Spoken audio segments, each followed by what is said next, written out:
नमस्कार। कार्यक्रम हाम्रो चासोमा हार्दिक स्वागत छ। म विदुर खवास।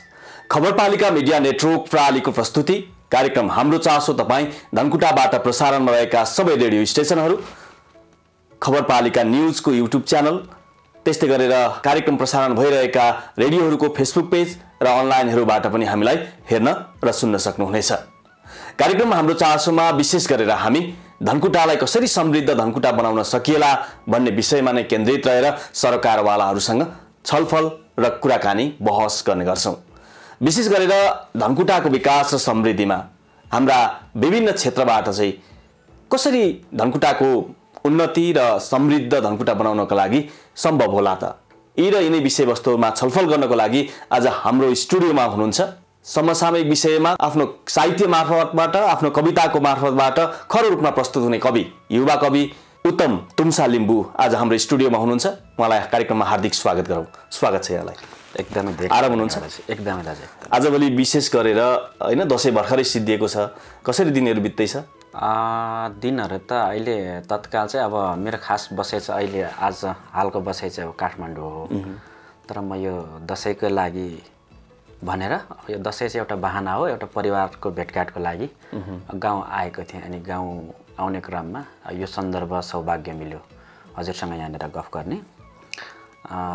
दिन चाहिँ अब अहिले तत्काललाई चाहिँ मेरो केही व्यक्तिगत कामहरू र केही अरू अतिरिक्त कामहरूमा नै बिताइरहेको छु। अहिले चाहिँ म सदरमुकाममा छु। गाउँमा मेरो आफ्नै तरिकाको जीवनशैली थियो, यता आफ्नै तरिकाको जीवनशैली बिताइरहेको छ भनौँ। धनकुटामा पढाइको सिलसिलामा लामै बसियो होइन? धनकुटामा लामै बसे, 3 वर्ष 3.5 वर्ष जस्तो। बीचमा साहित्य क्षेत्रमा निकै सङ्घर्ष पनि गरियो। एकदमै। एकचोटि सम्झिँदाखेरि कस्तो लाग्छ त्यो दिनहरू सम्झिँदाखेरि? एकचोटि थोरै सम्झौँ न आज। धनकुटामा त अब त्यति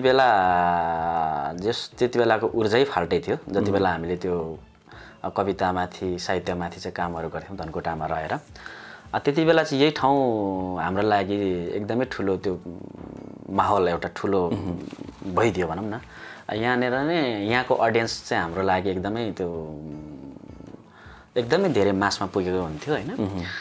अनि तर अब त्यति बेला सुरुवाती चरणमा चाहिँ अब यो कवितामाथि, यो कविताको अभियानहरूमा, कविताको अभ्यासहरूमा जुट्दै गर्दाखेरि धनकुटामा त मेरो धनकुटाको पढाइको सिलसिलामा भन्दादेखि पनि अगाडिदेखिकै मेरो यहाँसँगको मेरो यात्रा, यहाँसँगको सफर त मेरो अगाडिदेखिकै हो। म गाउँमै हुँदा पनि यहाँनिर आएर चाहिँ कविता प्रतियोगिताहरूमा भाग लिने गर्थेँ। पछाडि आएर अब यहाँनिर मल्टिपल पढ्दै गर्दाखेरिको त्यो छुट्टै किसिमको उत्साह ऊर्जाहरू थियो भनौँ। अनि एकदमै धेरै हामी साहित्यिक गतिविधिहरू गर्थ्यौँ त्यति बेला। त्यही नै भनौँ। अरू त अब सङ्घर्षका कुराहरू होइन, अब तलमाथिका उकालो ओह्रालोका कुराहरू गर्दा त अझ धेरै लामो होला।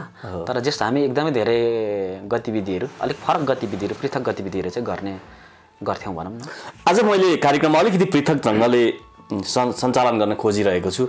आज केही उत्तम सरको कविताहरू पनि सुन्छौँ, नयाँ कविताहरू पनि सुन्छौँ। तपाईँको जुन एक खालके वाचन गर्ने शैली छ त्यसलाई पनि हाम्रो दर्शक र श्रोतालाई सुनाउनु छ। र अरू केही कुराहरू मात्रै हामी धनकुटाको विकास र समृद्धिसँग साहित्यलाई जोड्छौँ। सुरुमा धनकुटाको विकासको लागि यो साहित्य क्षेत्रले चाहिँ यो समृद्ध धनकुटा निर्माणको लागि कस्तो खालको योगदान दिन सक्ला यहाँको विचारमा? अब हामीले साहित्यले नै गर्ने भनेको चाहिँ अब ठ्याक्कै भन्दाखेरि यो भौतिक विकासहरू होइन, यो संरचनागत विकासहरू जो छ, हामीले प्रत्यक्ष रूपमा देखिने विकासहरूमा त त्यस्तो ठुलो योगदान गर्न नसक्ला। किनभने अब साहित्यले चाहिँ आइडियाहरू, अवधारणाहरू निर्माण गर्छ होला भन्ने मलाई लाग्छ होइन। हामीले गर्ने त्यही नै होला, जस्तो अवधारणाहरू होइन। अब हामीभित्र रहेको त्यो आइडियाहरू चाहिँ सम्बन्धित निकायसम्म पुर्याएर सम्बन्धित निकायले गर्ने होला। अनि अब हामीले व्यक्तिगत रूपमा गर्ने कुरा त त्यो फाल्टो कुरा भयो। साहित्यले पर्यटनसँग पनि त जोड्न सक्छ। साहित्यले पर्यटन भयो, जस्तो अब हामीले धनकुटालाई चिनाउने कामहरू भयो होइन। जस्तो मैले चाहिँ अब काठमाडौँमा रहेर कवितामाथि कामहरू गर्दाखेरि कम्तीमा पनि उत्तम लिम्बू कहाँको भन्दाखेरि धनकुटा धनकुटालाई नै मैले चाहिँ धनकुटालाई नै मैले चिनाइरहेको हुन्छु होला होइन। मेरो जन्म गाउँ मेरो जन्मस्थान धनकुटालाई नै लिएर म हिँडिरहेको हुन्छु होला। हृदयमै मैले धनकुटा लिएर हिँडेपछि पक्कै पनि भोलि म जहाँ जहाँ फैलिँदै जान्छु जहाँ जहाँ पुग्दै जान्छु त्यहाँ पक्कै पनि धनकुटा लिएर नै जान्छु होला। हामीले गर्ने चाहिँ त्यही होला। अनि अब अहिले नै यसो गरिएला उसो गरिएला भने त्यो भौतिक विकासको लागि त्यो खालको चाहिँ मैले भन्न सक्दिनँ। हामीले पर्यटनसँग त साहित्यको मार्फत हुँदा पर्यटन भित्राउन सक्ने एउटा अवधारणा त ल्याउन सकियो नि। एकदमै त्यो त सकियो हजुर एकदमै। अब यो माहौललाई अलिकति तपाईँका सिर्जनाहरूलाई पनि सुन्दै जाउँ र बिचबिचमा हाम्रो धनकुटाका गतिविधिलाई कसरी अथवा धनकुटाका कुन कुन क्षेत्रलाई कसरी साहित्य क्षेत्रबाट अगाडि बढाउन सकिन्छन् भन्ने पनि कुरा गर्दै जाउँला। सुरुमा एउटा कविता सुनाउनुहोस् न। हुन्छ, एउटा मेरो यो नयाँ कवितै हो। एउटा प्रश्न सोध्ने थियो कविता छ। यो चाहिँ यस्तो छ। नसोधेको होइन बादलहरूलाई हजुरको खबर, लेखेर अम्लारी फुङको पातभरि नपठाएको होइन चराको पाखमा हजुरलाई चिठी। बिर्स्यो कि चराले कतै हजुरको क्षितिजको ठेगाना, हरायो वा खसी कि कतै कुनै खोलाको किनारतिर, किन आइपुगेन म कहाँ मैले सोधेको हजुरको खबर। धेरै पछि सपनामा देखेको थिएँ गाउँदै कतै मुन्धुमी लयमा पीरको गीत, अनकन्टार भिरको बाटो हजुर यसै हरे जानुभयो। हा हा हा हा हा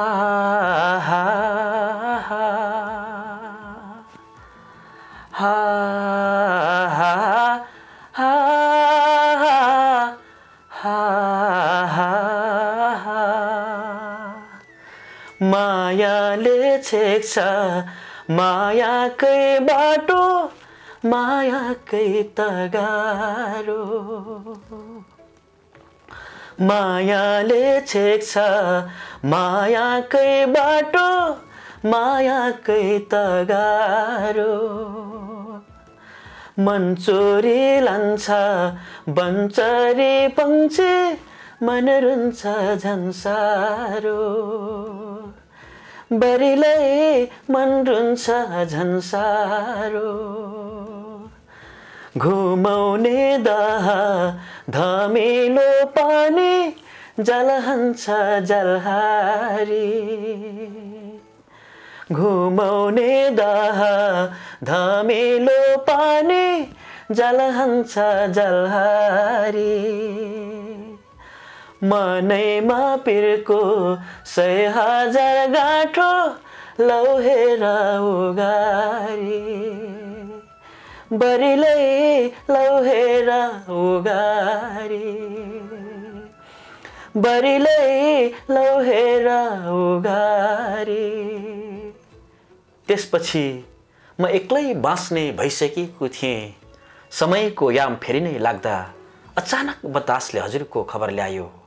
उसो त हजुरले पनि सम्झिनु पर्ने हो, यति धेरै नामहरूको फेरिस्तामाझ मैले किन हजुरकै नाम टिपेर मेरो हृदयमा राखेँ।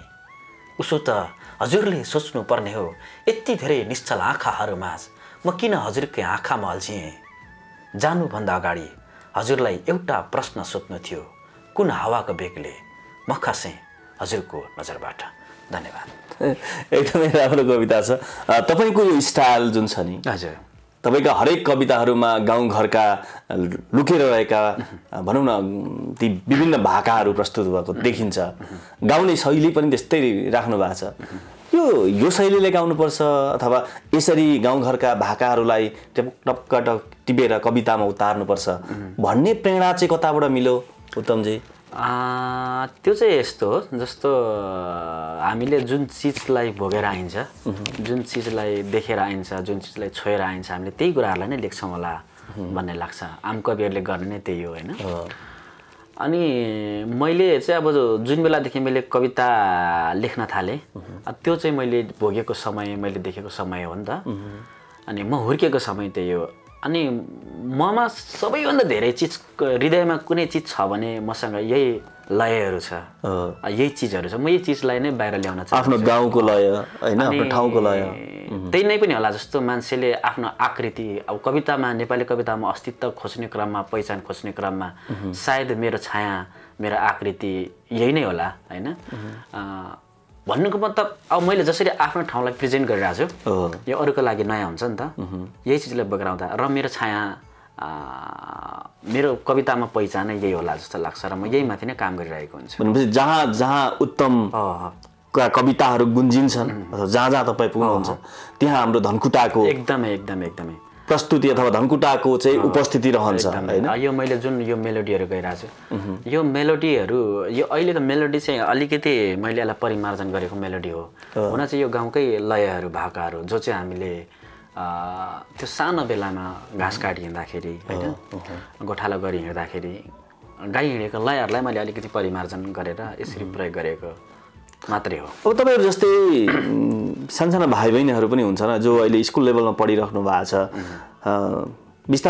भर्खरै हामीले एउटा कार्यक्रम मोती जयन्तीको अवसरमा एउटा कार्यक्रम पनि गरेका थियौं त्यतिखेर पनि धेरै भाइ बहिनीहरूको प्रस्तुति पनि हामीले सुन्यौं तपाई हामी सँगै थियौं ती जो तपाईहरुलाई पछ्याइरहेका छन् एउटा कवि बन्ने उनीहरुमा हुटुरी छ त्यस्ता कविता लेख्न खोज्ने र त्यो कवितामा लेखेर म कवि बन्छु भन्ने भाइ बहिनीहरुको लागि चाहिँ तपाईको सुझाव चाहिँ के छ जसले आफ्नो गाउँ ठाउँलाई पनि चिनाउन सकोस् हैन त्यही हो मैले अघि नै भने जस्तो कविता सबै क्षेत्रमा जस्तो जति पनि हामीले काम गरिरहेछ आफ्नो क्षेत्रबाट सबैले आफ्नोपन लिएर आउनु पर्छ होला भन्ने लाग्छ हैन मैले अघि नै कुरा गरे मेरो आफ्नोपन यही हो के मैले मेरो माटोको कथा भन्छु हैन मेरो समयको कथा भन्छु अनि पछिल्लो पुस्ताहरूले पनि अब हामीले भोगेको अन्त उसले आफ्नो तरिकाले भोगेको छ नि त उसको जीवनशैली अनि उसको बाँच्ने शैली फरक छ उसले त्यही चिज लिएर आउँदा पनि भइहाल्यो क्या किन भन्दाखेरि प्रत्येक व्यक्तिसँग आफ्नो जीवनशैली छ नि त जस्तो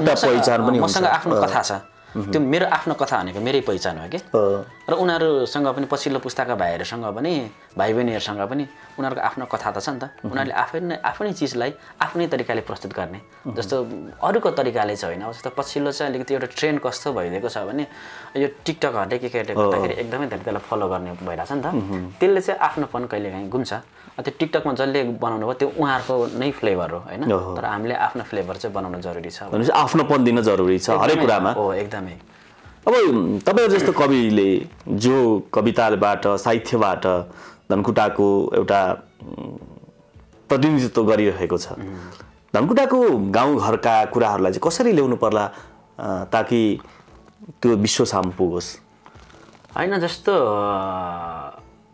म खास भन्छु अस्ति म एकजना हाम्रो एकदमै वरिष्ठ मैले चाहिँ एकदमै धेरै रेस्पेक्ट गर्ने आदरणीय दाइ कवि गीतकार शरण मुकारङ दाइले एउटा कार्यक्रममा भन्नुभएको थियो क्या विश्व सामु पुर्याउने अब अन्तर्राष्ट्रियकरण भनेको के हो खासमा दाइले भन्नुभएको कुरामा चाहिँ म केमा सहमत भएन खासमा अन्तर्राष्ट्रिय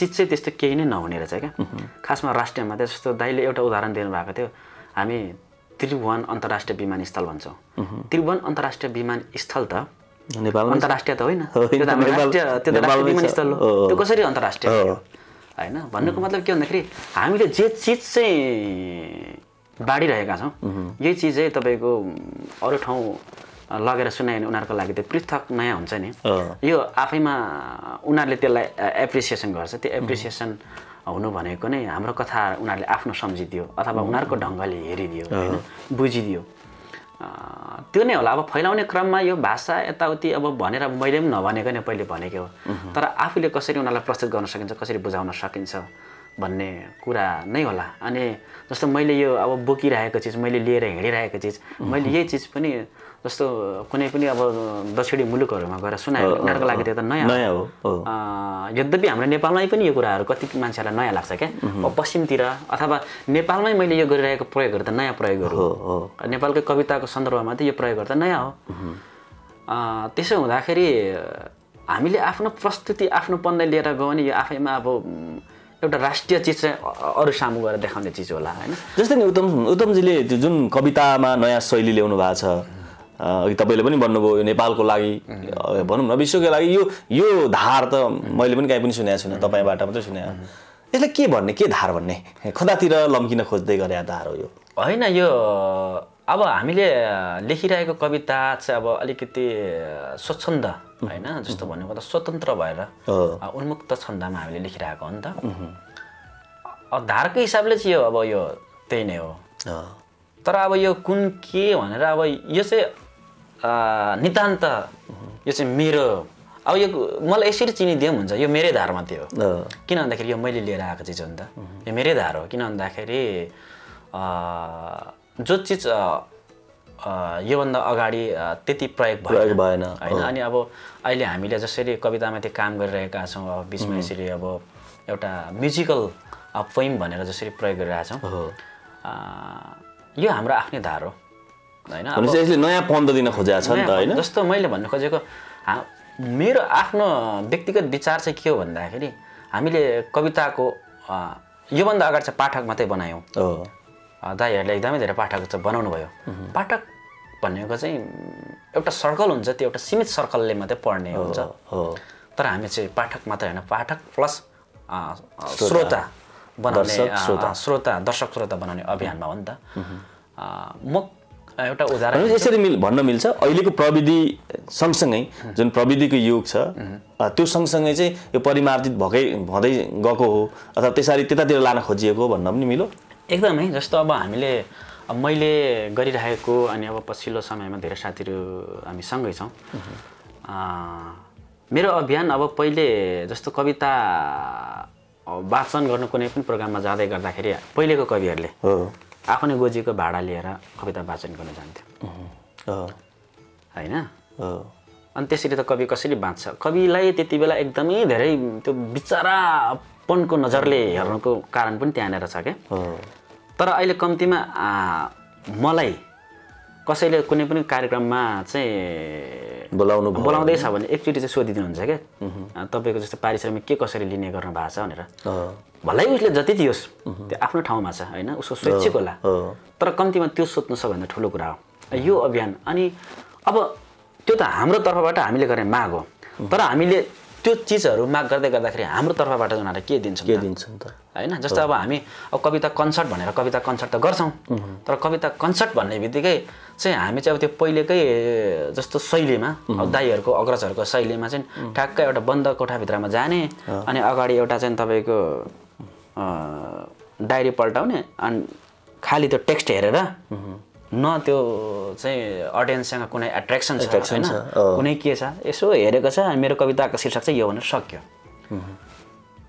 त्यो चिज भन्दा चाहिँ अलिकति फरक हुनु पर्यो जस्तो अडियन्स म एउटा अब म आफूलाई चाहिँ एउटा आफूमा आत्मविश्वास के छ भने जसरी म्युजिकल कन्सर्टहरू भइरहेछ जसरी पछिल्लो पुस्ताको एकदमै अब ठुल्ठुलो क्राउडमा म्युजिकल जसरी कन्सर्टहरू हुन्छ नि त्यो कन्सर्टमा चाहिँ कविहरू पनि निस्किएर त्यो माहौललाई त्यो क्राउडलाई चाहिँ पक्रिन सक्ने हैन कन्ट्रोल गर्न सक्ने विश्वास राख्नुपर्छ भन्ने लाग्छ अनि त्यसको लागि आफूलाई बनाउने हो हैन अनि अहिलेको अभ्यास अब गरिरहेको अभ्यास पनि खासमा चाहिँ मैले गरिरहेको अभ्यास अनि अब केही साथीहरूले गरिरहेको अभ्यास हो हामीले गरिरहेको अभ्यासहरू चाहिँ अहिले एकदमै त्यही नै हो र प्रभावकारी पनि हुँदै गएको छ हैन प्रभावकारी हुँदै गएको हामीले चाहिँ यसरी देख्छौँ बाहिरबाट हेर्दाखेरि पनि जस्तो अब यस्तो छ नि जस्तो अब मानिलिउँ हाम्रो यो टुडी खेलमा धनकुटाको टुडी खेलमा अब यहाँ के अरे औद्योगिक तथा व्यापारिक महोत्सवहरू हुन्छ यहाँनिर अब ठुल्ठुला हस्तीहरू सिङ्गरहरू गायकहरू होइन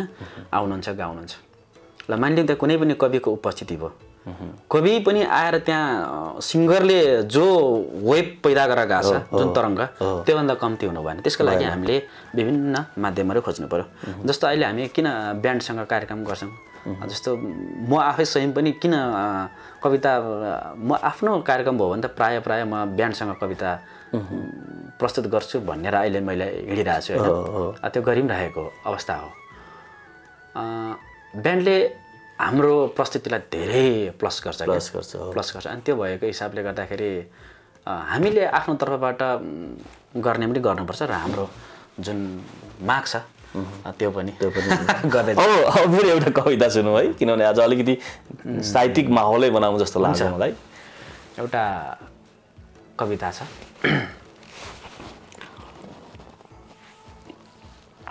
रित्तै फर्किआए शीर्षकको कविता छ सुनेपछि देशको खबर बरु उतै फुलाउँछु ठानेर सपनाको अम्लारी रित्तै फर्किआएँ म रित्तै फर्किआएँ।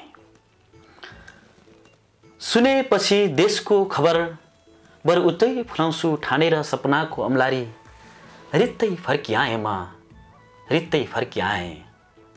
तलछिङको अध्याखेतमा पाकिरहेको दुःखको अंश सालघरीको उदास बयली जस्तो आफ्नो मान्छेले गाउने बिरही सुस्केरा लेखेर कहिल्यै नसकिने समयको हाँगामा अल्झिएको जीवनको गीत खै के सम्झेर सुनेपछि देशको खबर बरु उतै फुलाउँछु ठानेर सपनाको अम्लारी रित्तै फर्किआएँ म रित्तै फर्किआएँ।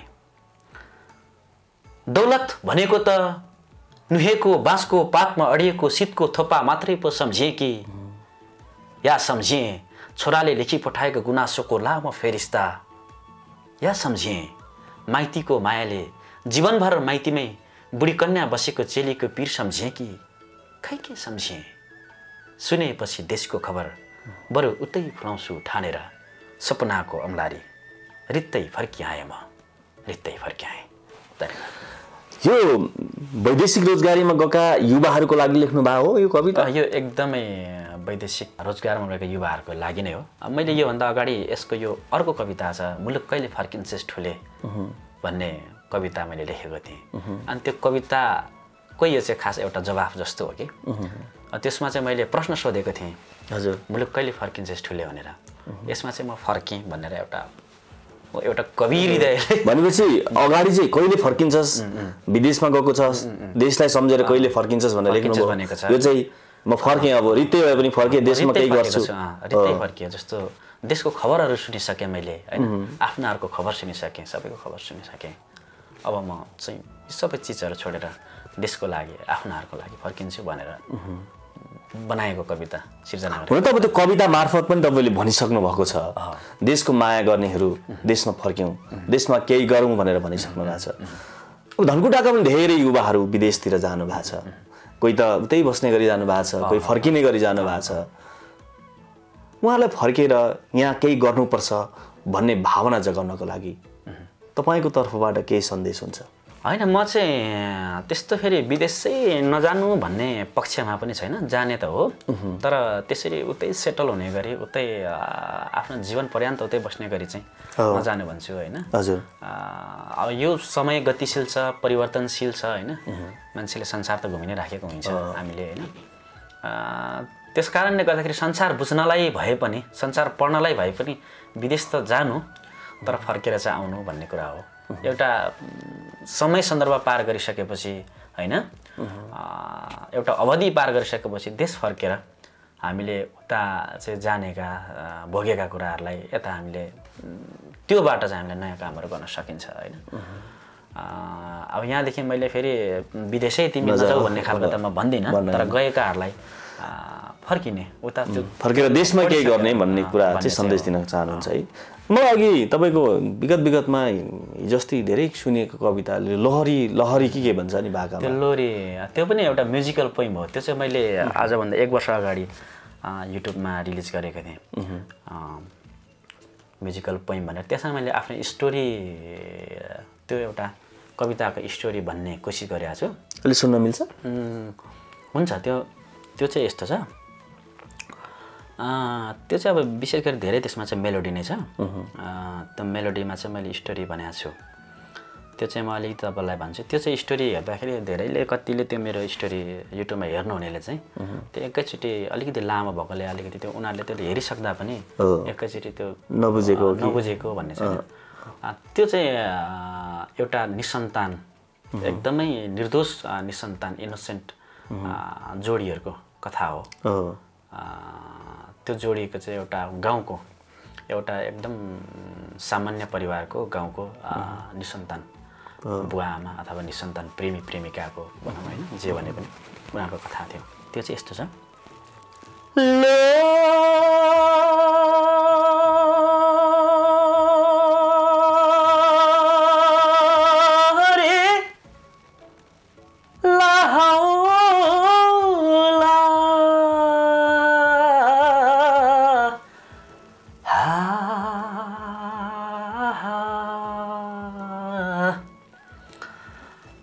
आकाशै गर्ज्यो एक नासले के खबर ल्यायो बतासले लो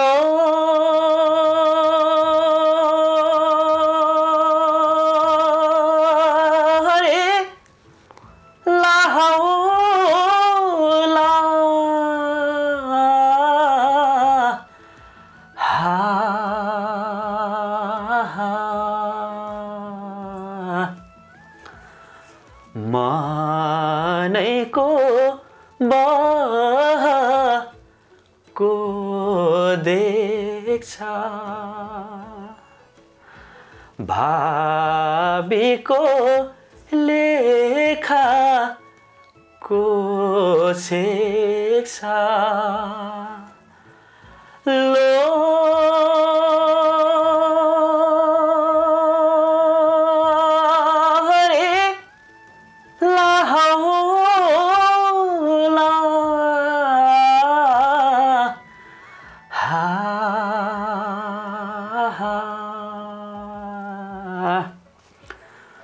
बारीको डिलमा मिक्चिरी यो हाम्रो जीवन अधेरी लो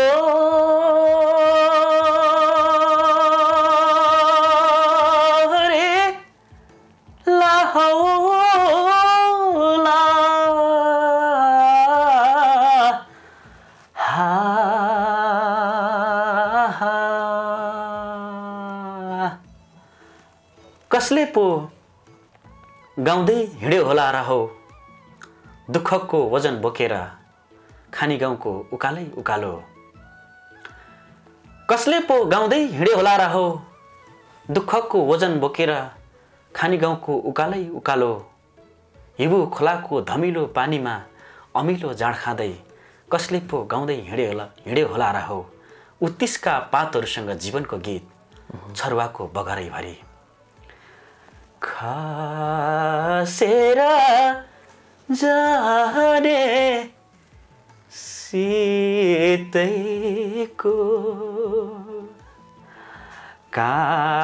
अन्त्य होला गीतैको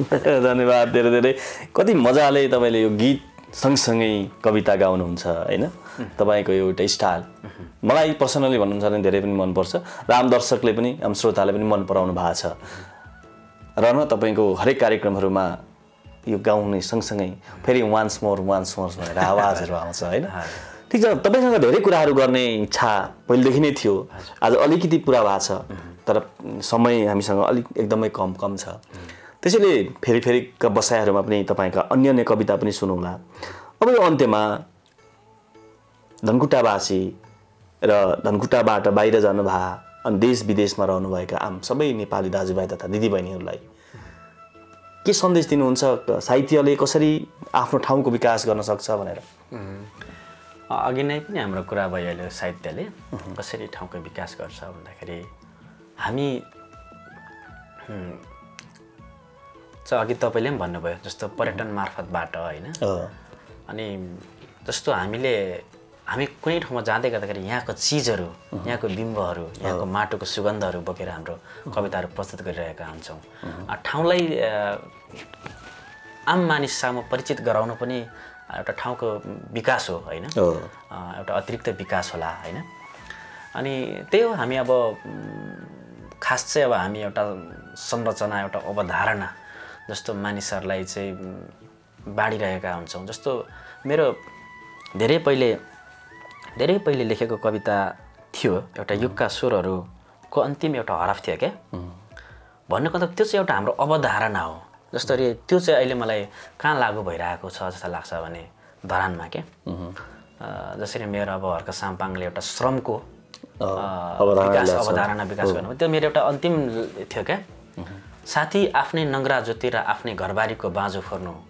फुटाएर आफ्नै पसिनाले अहमका डल्लाहरू अलिअलि उमार्नु आफ्नै करेसामा रहेको साग बस देश बनाउनु पर्दैन देश आफै बन्नेछ भन्ने यो लाइन होइन अनि त्यो हेर्नुहोस् कमुलाको एकता कसरी उचाल्दैछ झुसिल्किरा हेर्नुहोस् गौथलीको मेहनत कसरी बनाउँदैछ घर हेर्नुहोस् चराको निरन्तरता कसरी सिन्का जोडेर मजबुत पार्दैछ गुण होइन अब भन्नुको मतलब हो यसरी हामीसँग चाहिँ एउटा अवधारणा निर्माण होला एउटा कविहरूसँग त्यो आफूलाई जस्तो देश विकासको लागि अथवा ठाउँ विकासको लागि चाहिने अवधारणाहरू त्यसैमाथि रहेर होइन कार्यान्वयन गर्ने पक्षमा जाँदा पनि त केही नै त होला होइन जस्तो उदाहरणको लागि जस्तो धरानमा त्यो तत्कालीन त्यस्तो धेरै देखिएको भौतिक संरचनागत विकासहरू त्यस्तो नहोला तर त्यसले दीर्घकालीन रूपमा गर्ने विकासहरू चाहिँ एकदमै धेरै छ जसरी अब उहाँले के अरे वृक्षारोपणको कामहरू गर्नुहुन्छ वृक्षारोपणले त धरानको मात्रै होइन सिङ्गो पृथ्वी ब्रह्माण्डकै चाहिँ एउटा चाहिँ अलिकति सानो अंश भए पनि जस्तो वातावरणलाई चाहिँ होइन उसले चाहिँ जोगाउनको लागि ठुलो काम गरेको छ नि त सबैले यस्तै गर्ने भने संसारभरि अथवा उदाहरणको लागि जस्तो उहाँले जसरी श्रमको अवधारणा गर्नुभयो प्रत्येक गाउँपालिकाले अथवा प्रत्येक नगरपालिका प्रत्येक चाहिँ स्थानीय सरकारहरूले चाहिँ त्यो खालको अवधारणा मात्रै ल्याउने भने पनि पक्कै पनि हामीले एउटा सानो ठाउँ बनाउँदाखेरि त देशै भन्छ नि त भनेपछि जो जहाँ छौँ त्यसले आफ्नो ठाउँमा जसरी सकिन्छ त्यसरी गरौँ भने देश विकास हुन्छ है हामीलाई समय दिनुभयो यहाँलाई धेरै धन्यवाद एकदमै हजुरहरूलाई पनि एकदमै धेरै धेरै धन्यवाद आफ्नो कुराहरू म चाहिँ धनकुटामा आएर यो चाहिँ अडियो भिडियो सहित चाहिँ यो धनकुटामै रहेर चाहिँ मेरो यो पहिलो इन्टरभ्यू होला धनकुटाको लागि चाहिँ पहिले चाहिँ रेडियोहरूमा चाहिँ गरियो तर अडियो भिडियोको लागि चाहिँ यो पहिलो एकदमै धेरै धन्यवाद कार्यक्रम हाम्रो चासोमा आज हामीले कवि युवा कवि अहिलेका जल्दा बल्दा कवि उत्तम तुम्सा लिम्बूसँग कुराकानी गऱ्यौँ विशेष गरेर धनकुटाको विकास सँगसँगै देशको विकास कसरी गर्न सकिन्छ भन्ने विषयमा नै केन्द्रित रहेर कुराकानी गऱ्यौँ कार्यक्रम तपाईँलाई कस्तो लाग्यो सल्लाह सुझाव र प्रतिक्रिया दिन चाहिँ नभुल्नुहोला हवस् त कार्यक्रमको आजको समय सकिनै लागेको छ कार्यक्रम उत्पादनका सबै सहकर्मीहरूसहित मलाई पनि बिदा दिनुहोस् तपाईँको बाँकी दिन शुभ रहोस् नमस्कार